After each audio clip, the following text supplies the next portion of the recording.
My boyfriend, Mark, my guy for 7 years, just had his high school sweetheart show up on his doorstep, and she's brought a kid along for the ride. This woman, Brenda, went on a social media rampage for 3 days straight. Called me a homewrecker, a snake in the grass, basically everything except a child of God. Said I'd stolen her baby daddy. So, I calmly updated my own profile with a screenshot of a health report. Name, Mark Johnson. Result, infertile. The internet went wild. Comments like, honey, you've been played, and talk about a bad case of the Mondays, and the Tuesdays, Wednesdays, etc. I was minding my own business, scrolling through TikTok on the toilet, when a random text buzzed in. Hi, I'm Mark Johnson's ex, Brenda. I need to talk to you, face to face, at the coffee shop. It's important. Mark and I have been together for 7 years, and we're both supposed to be each other's firsts. This had to be some next level scam, right? They're even trying the emotional manipulation route now? I texted back, your scam game needs work. 3 seconds later, my phone vibrated again. It was a picture of a tattoo, a rose on someone's ankle. My heart did a weird little flip. Mark has an identical rose tattoo on his ankle. I always thought it was weird. I mean, why would a guy get a rose tattoo? His answer was, roses symbolize true, undying love, and he wanted a reminder to stay pure and devoted to his partner. All that romantic bull. Another text popped up, okay, do you believe me now?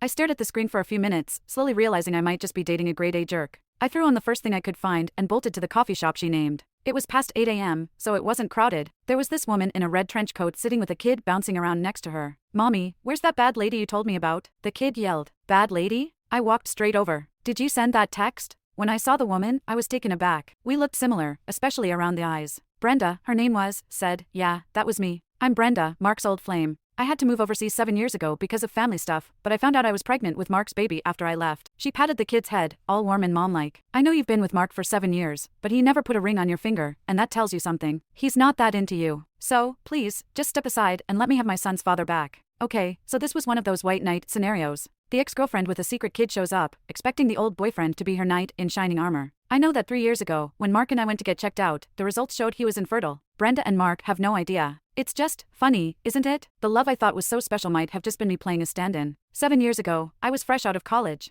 I'd built up a little following on TikTok with my makeup tutorials, and I decided to take a shot and send my resume to the best media company in town, Core Media. The CEO was Mark Johnson. Turns out, the core in Core Media was probably a nod to Brenda, her old nickname, I bet. Honestly, someone with my qualifications shouldn't have made it past the initial screen. But a week later, I got an interview invite. My interviewer was Mark himself, the guy they called Iron Face Johnson. My interview was, not gonna lie, a hot mess. I was so nervous. But Mark said, I think you're an interesting young woman, come back and start tomorrow morning. I floated out of there. What I didn't know then was that I got the job because I looked like Brenda. Then, Mark started hitting on me like crazy. He'd give me all the extra attention, all the perks. He was super obvious. The most romantic was during the company retreat when he carried me all the way up the hill, just like a